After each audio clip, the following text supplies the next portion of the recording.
Buenos días. Hoy vamos a estar mirando el segundo capítulo de Hebreos. Si no han visto el primer video acerca de la introducción y el primer capítulo de Hebreos, les invito a buscar en este canal de YouTube la primera ocasión, el primer estudio para que mejor entiendas la de hoy. Pues vamos a comenzar con el libro de Hebreos, capítulo 2, mirando versículos 1 al 4. Comenzar con esos 4 versículos y continuar de ahí. Por eso, es necesario que prestemos más atención a lo que hemos oído, no sea que perdamos el rumbo. Porque si el mensaje anunciado por los ángeles tuvo validez y toda transgresión y desobediencia recibió su justo castigo, ¿cómo escaparemos nosotros si descuidamos una salvación tan grande? Esta salvación fue anunciada primeramente por el Señor y los que la oyeron nos la confirmaron. A la vez, Dios ratificó su testimonio acerca de ella con señales, prodigios, diversos milagros y dones distribuidos por el Espíritu Santo según su voluntad. Déjame apagar mi teléfono ahí. Ahí va. ¡Qué comienzo! Si miraste el estudio del capítulo 1, vas a entender que ese primer versículo nos está advirtiendo que debemos hacerle caso a todo este asunto.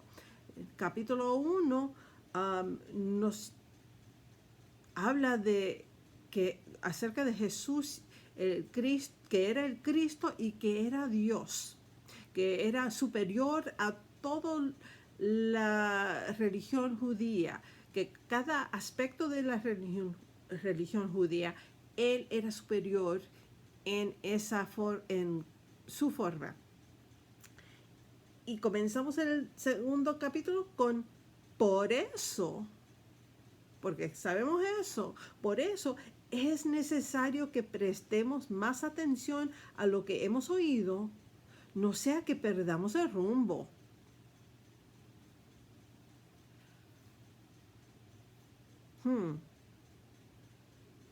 Vamos a seguir. Bueno, vamos a hablar un poco de eso. Perdiendo el rumbo o verbo derriba a la derriba. Si yo digo que voy a poner una hoja de árbol, una hoja en un estanque, y vamos a mirar el movimiento de esa hoja. Lento. Va en diferentes direcciones. Si lo pongo en un arroyo, la velocidad de ese arroyo. Pero si lo pongo en un río fuerte, va así. Pues no estamos hablando de así, porque eso se nota, eso es obvio. Un matrimonio feliz, cristiano, que los dos aman a Dios completamente y que han entregado sus vidas y su matrimonio a Dios, de un día a la próxima no se separan. No quieren un divorcio inmediato. Pero,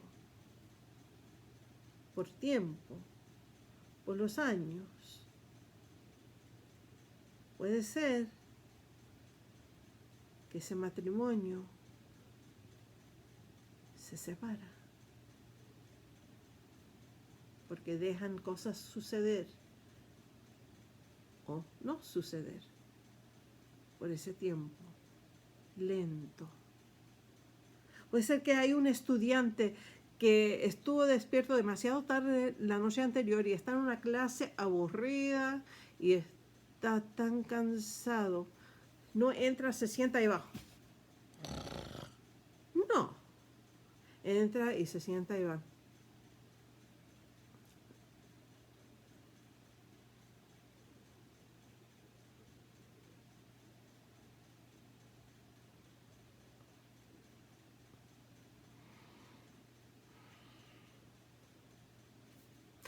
momento, no al momento.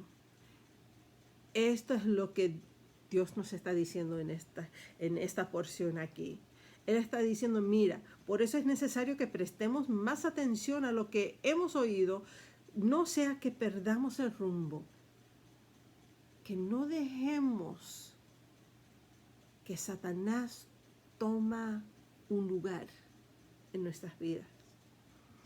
Porque este es el método más efectivo de Satanás, es hacer cositas, momentos, pensamientos, y lento, y lento, y lento, y poco a poco, cuando le estás haciendo caso a estas cositas en vez de a Dios, te vas desviando, pierdes el rumbo, pierdes la vida. Y esta es una advertencia contra eso. Pero también nos habla de ángeles y sus anuncios, sus mensajes y castigos justos. Déjame leer el versículo 2 otra vez. Porque si el mensaje anunciado por los ángeles tuvo validez y toda transgresión y desobediencia recibió su justo castigo, versículo 3, el comienzo. ¿Cómo escaparemos nosotros si descuidamos una salvación tan grande? Comenzamos con los ángeles ahí. Los mensajes que traen los ángeles. Los mensajes que traen los ángeles son mensajes de Dios. Y esta porción me recordó, porque recién terminamos el tiempo de Navidad, la temporada de Adviento, y durante el estudio del Adviento he mirado a la diferencia en cómo responde María a Gabriel cuando él dice que ella va a tener, que se va a encontrar encinta, y cómo responde Zacarías cuando el ángel Gabriel le dice a él que su esposa Elizabeth o Isabel va a tener un hijo. Ellos preguntan, pero de una forma diferente. María está, wow, asombrada. Wow, ¿cómo Dios va a hacer eso? Como ella acepta lo que va a suceder, pero no entiende cómo va a suceder. Pero está dispuesta. Zacarías, ¿cómo va a suceder eso? Es como imposible. Somos ancianos y somos ya la edad fuera de poder tener hijos. La respuesta es completamente diferente. Y Gabriel le dice a María, bendita eres, porque has escogido bien. Le dice a Zacarías, justo castigo, recibió su justo castigo, perdió su voz. Y no regresó la voz hasta después de nacer Juan el Bautista. Y en el 8º día, cuando lo nombraron, y Zacarías escribió el nombre que Gabriel le había dicho que debería nombrarlo, Juan. Y entonces su voz volvió. Eso era un justo castigo para no aceptar el mensaje del ángel, que trae un mensaje de Dios. Ahora, ¿cómo escaparemos nosotros si descuidamos una salvación tan grande? ¿Qué salvación tan grande? La del capítulo 1, acerca de Jesús. Jesús, que es Dios. Jesús que se hizo hombre, vino y fue nuestro sacrificio. Si no estamos haciendo caso a eso, ¿cuán grande será nuestro castigo? Un justo castigo. Si no le hagamos caso a esto, si no le hacemos, si no prestamos más atención a ello. Tenemos que tener cuidado, tenemos que mirar la palabra de Dios. Cuando Jesús habla, es Dios hablando. Y tenemos que prestar mucha atención a ello. Pero no lo vamos a aceptar simplemente porque un hombre dijo que es Dios. Jesús, que dijo, soy Dios, soy el Hijo de Dios, soy tu Salvador. Él lo dijo él mismo, y los que oyeron a él decirlo, él mismo, confirmaron lo que se está escrito en la Biblia. Ellos dicen, eso es lo que él dijo. Estuve ahí. Yo, no era de que oí de fulano, no, yo estaba ahí, yo oí que él dijo eso, que es nuestro Salvador, que él vino para salvarnos, que él es el Hijo de Dios, que él es Dios. Yo oí eso. Pero todavía, para los que eso no es suficiente, versículo 4 nos dice, todo eso fue confirmado por Jesús, por personas, esta verdad fue confirmado por ellos, pero también a la vez Dios ratificó su testimonio acerca de ella con señales, prodigios, diversos milagros y dones distribuidos por el Espíritu Santo según su voluntad. El Espíritu Santo que nos entra cuando aceptamos a Cristo como Salvador. Eso es parte de cómo Dios confirma lo que ocurrió, lo que Jesús dijo, lo que la Biblia dice. Cuando recibes ese Espíritu Santo, tú lo sabes. Bueno, puede ser que Satanás trata de meterse ahí para que no tengas confianza, pero tenga confianza en esto. Hubo milagros y prodigios, señales, todo eso ocurrió y había muchas personas que ni siquiera estaban ahí para creer a Jesús, que lo vieron. Y era tan importante, tantos que lo vieron, que tantos hablaron de ello, que todavía más querían verlo por sí mismo. Y ellos llegaron a ser los que también confirmaron, porque estuvieron ahí para verlo. Pero imagínate, si el mensaje anunciado de ángeles tiene justo castigo si no los recibes y eres desobediente sobre ello, imagínate cuán peor será el castigo justo para nosotros cuando no le hagamos caso a Dios mismo que nos está hablando en Jesús. Pues vamos a seguir adelante. Tengo mis notas aquí, so tengo que mirar con la Biblia. Ok, vamos a mirar a versículos 5 al 9. 5 al 9.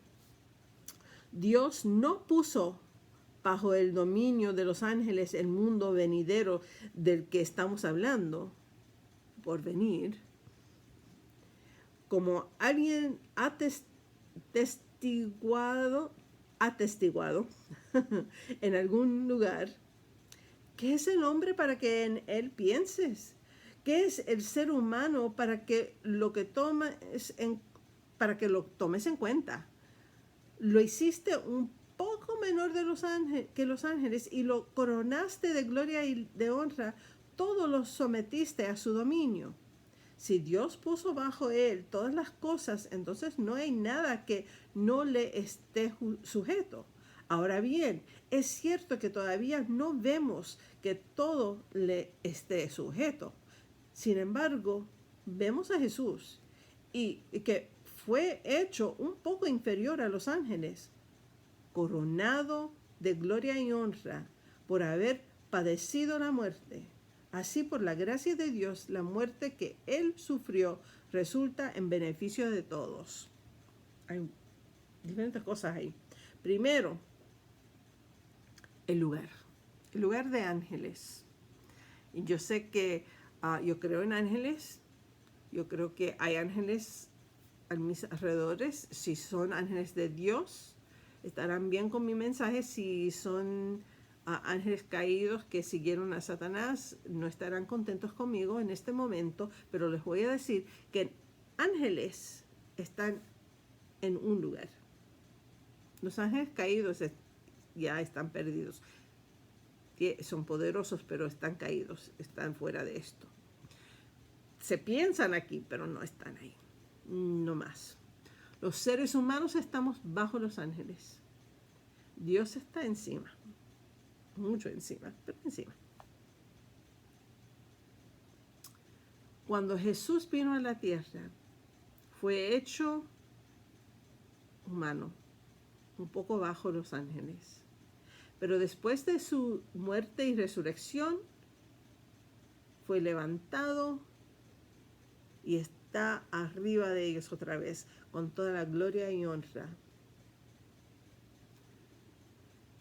Él es un ejemplo para nosotros.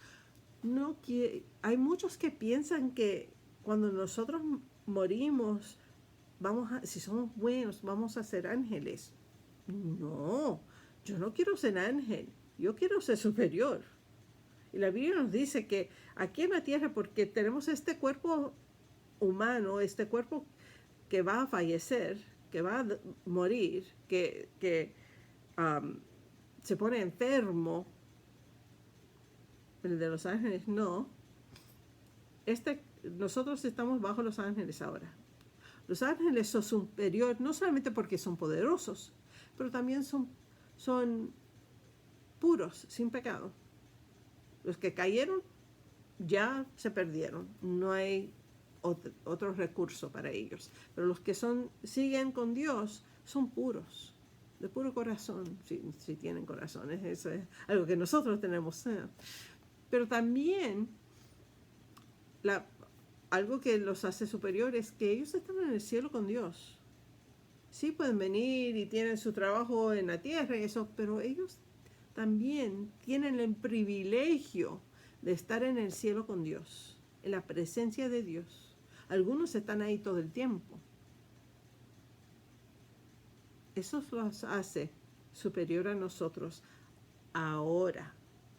Pero por Cristo, por el sacrificio de Jesucristo, nosotros llegaremos a tener un nuevo cuerpo puro que no va a morir, y eso nos va a elevar arriba de los ángeles. ¿Por qué? Porque Jesús no murió para ellos. Hoy creo que estoy hablando de algo más adelante en el capítulo. Bueno, lo voy a decir ahora y cuando lo leemos lo vas a reconocer. Que Jesús no murió por ellos, pero por los hijos de Abraham. Increíble. Sí, está ahí los descendientes de Abraham. La última parte. Cuando llegamos ahí, recuerda esta porción. Que nosotros seremos elevados más allá, en el cielo, en la nueva Jerusalén, en la nueva tierra, el nuevo universo. Pero vamos a seguir. Versículos 10 al 13. 10 al 13. En efecto, a fin de llevar a muchos hijos a la gloria, conviene que Dios, para quien y por medio de quien todo existe, perfeccionará mediante el sufrimiento al autor de la salvación de ellos. Tanto el que santifica como los que son santificados tienen un mismo origen, por lo cual Jesús no se avergüenza de llamarlos hermanos, cuando dice: proclamaré tu nombre a mis hermanos, en medio de la congregación te alabaré. En otra parte dice: yo confiaré en él. Y también en otro lugar, y añade, aquí me tienen con los hijos que Dios me ha dado. Quiero aquí, en esta porción, una cosa al ladito ahí. En el primer capítulo hablé de que este libro fue escrito especialmente para los judíos de su tiempo, que los judíos cristianos, los judíos mesiánicos, que estaban regresando por la persecución, estaban regresando a la religión judía en vez de quedarse cristianos. Y por esa razón, en el capítulo 1 hay muchas referencias que sacó el autor del Antiguo Testamento, la Biblia de los judíos. En este capítulo hay 4 veces más que el autor usa porciones bíblicas del Antiguo Testamento aquí para enseñar, para probar, para enseñar que Jesús es de qué se hablaba en el Antiguo Testamento. No el sumo sacerdote del templo en Jerusalén, no el sacrificio de ovejas, no siguiendo todas las leyes judías. No, eso no era de que, permiso que tengo que cortar mi pelo pronto, que eso no era lo que Dios quería, que Dios había proveído mejor. Y aquí es donde Él está diciendo, este que vino, Él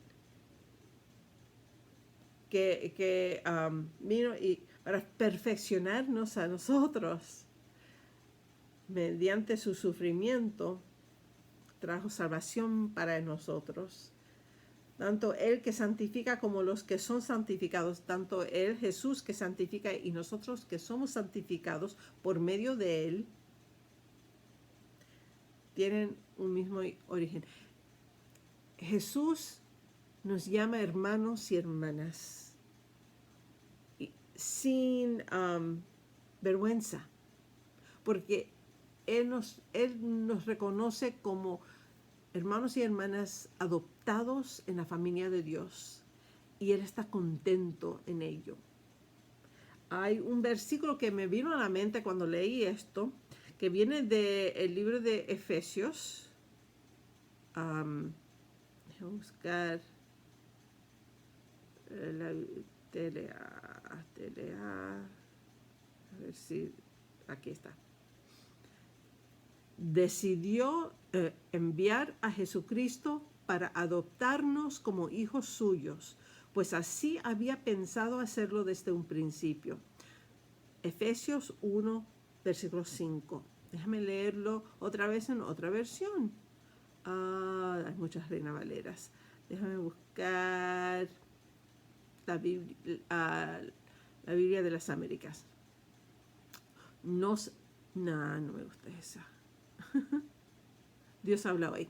Me gusta esa porque es sencilla para entender. Nos había destinado a ser adoptados como hijos suyos por medio de Jesucristo, hacia el cual nos ordenó según la determinación bondadosa de su voluntad. ¿Cuál nos? Tú sabes, mi preferida es la Biblia de lenguaje actual. Decidió enviar a Jesucristo para adoptarnos como hijos suyos, pues así había pensado hacerlo desde un principio. Desde el principio, desde Adán y Eva, Dios decidió enviar a Jesucristo para que Dios podía adoptarnos como hijos suyos. Lo había pensado desde el principio. Eso era su plan. Cuando Él estaba hablando con Adán y Eva diciendo, voy a tener que arreglar este asunto del pecado que han hecho, Él ya sabía cómo lo iba a hacer. Miles de años luego, Él ya lo sabía.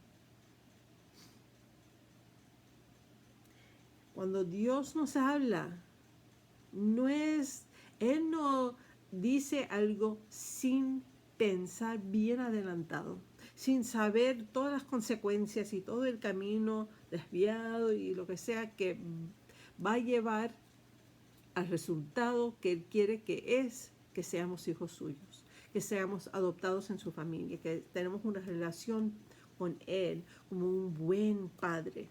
No importa si tu padre en la tierra era bueno o malo, Él es un buen padre y Él quiere lo mejor para nosotros y para ti.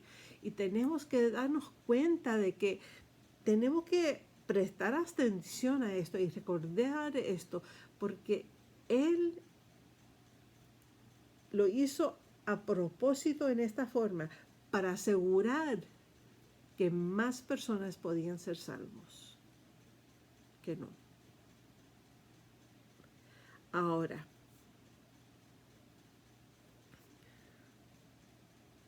también nos habla. Ok. Pero también me vino a la mente una pregunta. ¿No fue Jesús perfecto para comenzar? ¿No era perfecto? Claro que sí. ¿Por qué dice en versículo 10, en efecto, a fin de llevar a muchos hijos a la gloria, nosotros, convenía que Dios, para quien y por medio de quien todo existe, perfeccionara mediante el sufrimiento al autor de la salvación de ellos.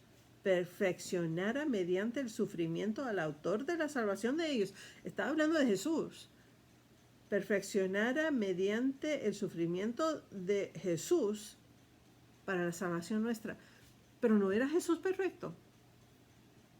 Vamos a mirar esto.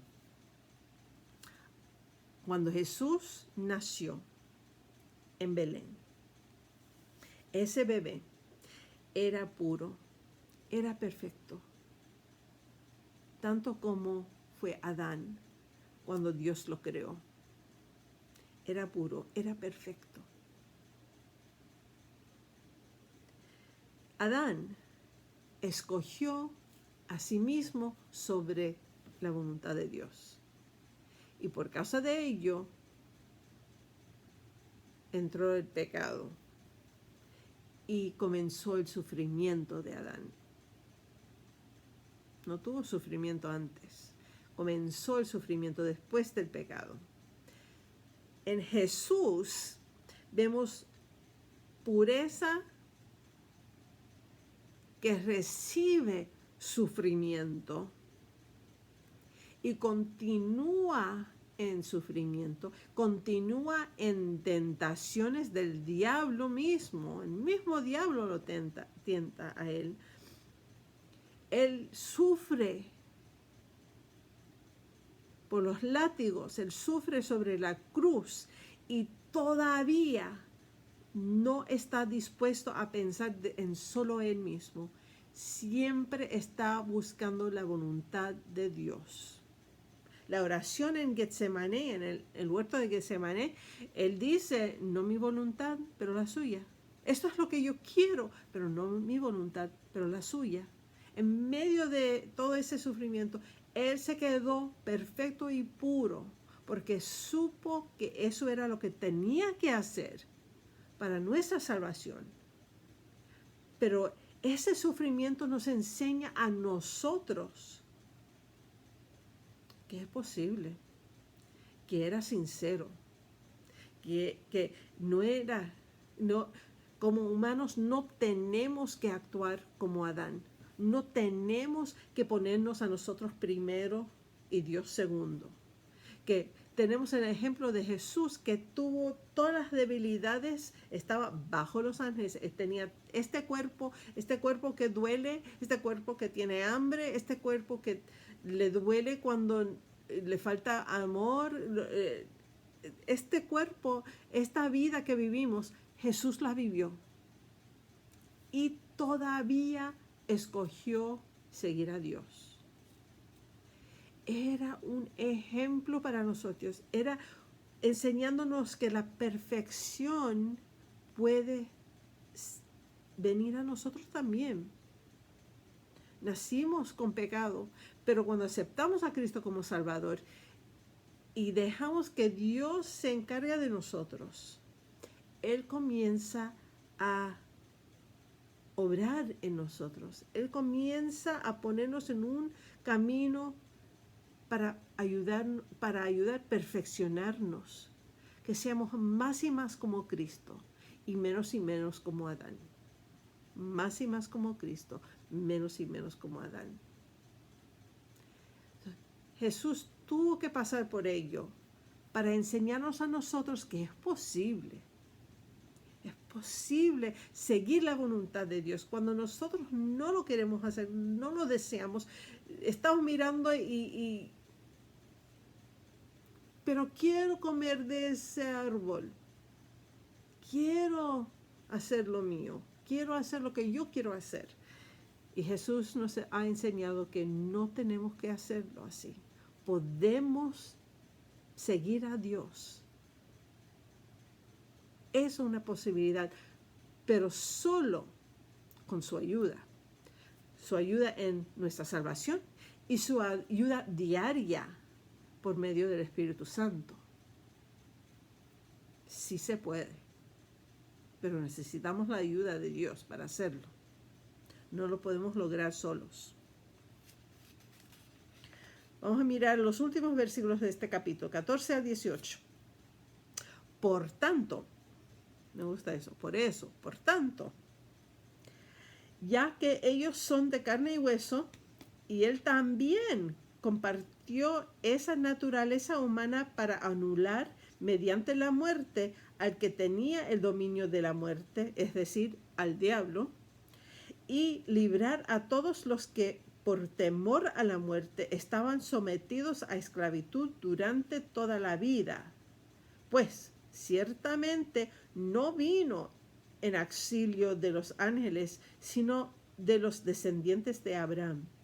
Por eso era preciso que en todo se asemejara a sus hermanos, para ser un sumo sacerdote fiel y misericordioso al servicio de Dios, a fin de expiar los pecados del pueblo. Por haber sufrido el mismo la tentación, puede socorrer a los que son tentados. Hay mucho ahí. Esto es el resumen de este capítulo. Realmente un resumen de los primeros 2 capítulos. Por tanto, Jesús era 100% Dios, 100% humano. Por tanto, ya que ellos son de carne y hueso, que nosotros, los seres humanos, somos de carne y hueso, los hermanos que Él quiere adoptar en su familia, somos hechos de carne y hueso. Él también compartió esa naturaleza humana. Él también no era en semejanza a un ser humano. Se hizo un ser humano para anular mediante la muerte su muerte al que tiene el dominio de la muerte, es decir, el diablo. ¿Por qué? Porque Adán y Eva le dieron al diablo en el jardín de Edén, le dieron dominio sobre nosotros, dominio sobre la tierra. Mira el lío que Satanás ha hecho y queremos seguirle a él. Nosotros tenemos historia para ver cómo ha arruinado nuestras vidas como humanos. Estamos tan divididos, odiando uno al otro, descuidando uno al otro. Y la tierra que está tan cansada que hay terremotos por todos lados, hay huracanes por aquí, hay todo. ¿Por qué? Porque Satanás recibió el dominio de la muerte de Adán y Eva, de nosotros, día tras día tras día, año tras año tras año. La humanidad le entrega a él, le entrega a él, le entrega a él dominio sobre nosotros mismos. Y Dios está diciendo, no, Jesús vino para, como dice ahí, para anular, nada, nunca más, nada más. Tú no tienes, diablo, tú no tienes el derecho sobre la muerte o el miedo de la muerte, el temor de la muerte. Y a librar a todos los que por temor a la muerte estaban sometidos a esclavitud durante toda la vida. No tienes que servir a Satanás, no tienes que pecar. Eso es una cadena.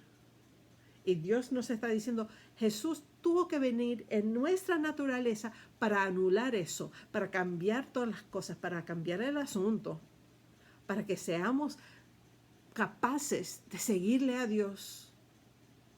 Y si somos capaces por medio de Jesucristo con la ayuda del Espíritu Santo. Siguiendo, pues ciertamente no vino en auxilio de los ángeles, sino de los descendientes de Abraham. No vino para salvar los ángeles, ni siquiera los ángeles caídos que siguieron a Satanás. Cristo vino en cuerpo humano, forma humana, para nosotros, los humanos, los que estamos dispuestos a seguirle a Dios. Él vino para nosotros.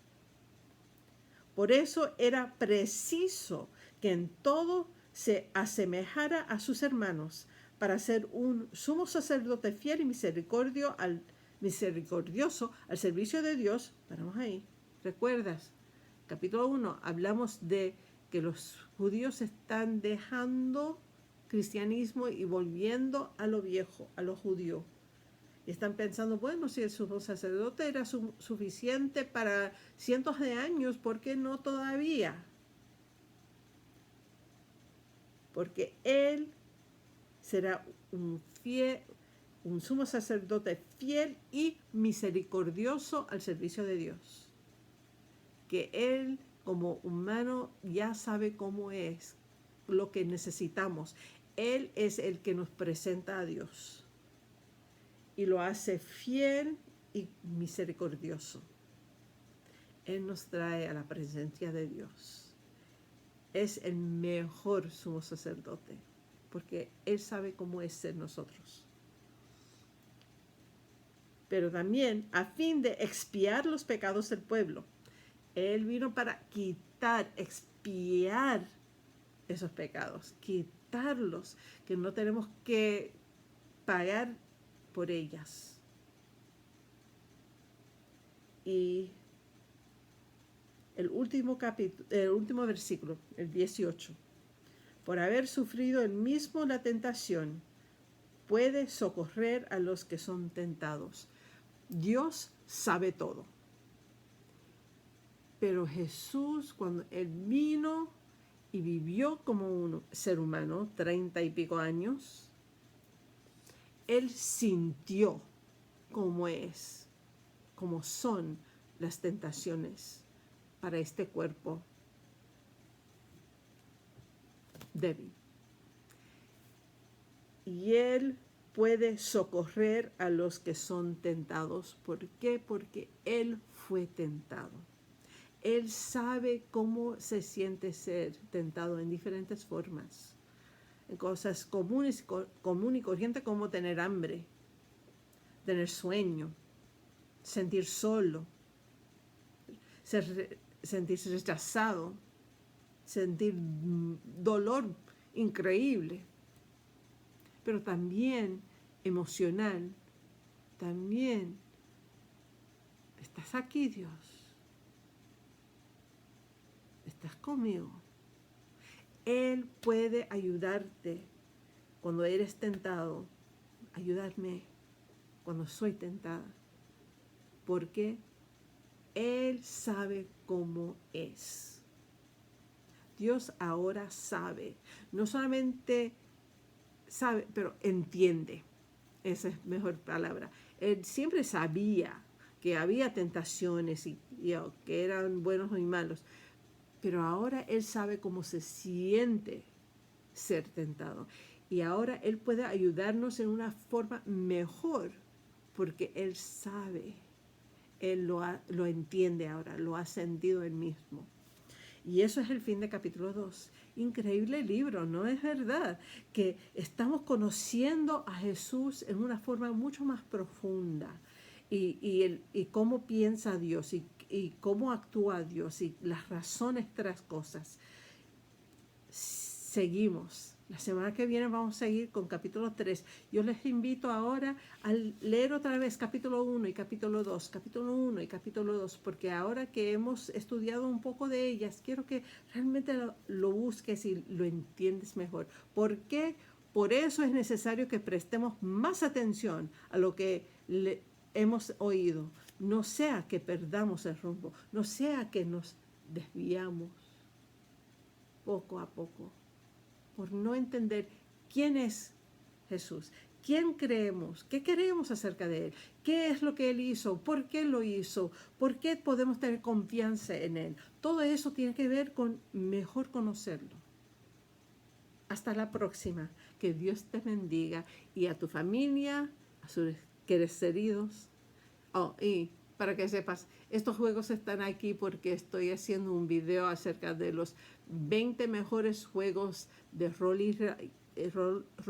and write, porque lo dicen así en español también, que es algo que estoy haciendo para YouTube. Saqué algunos de mis juegos para ahí atrás, pero hasta la próxima. Chao.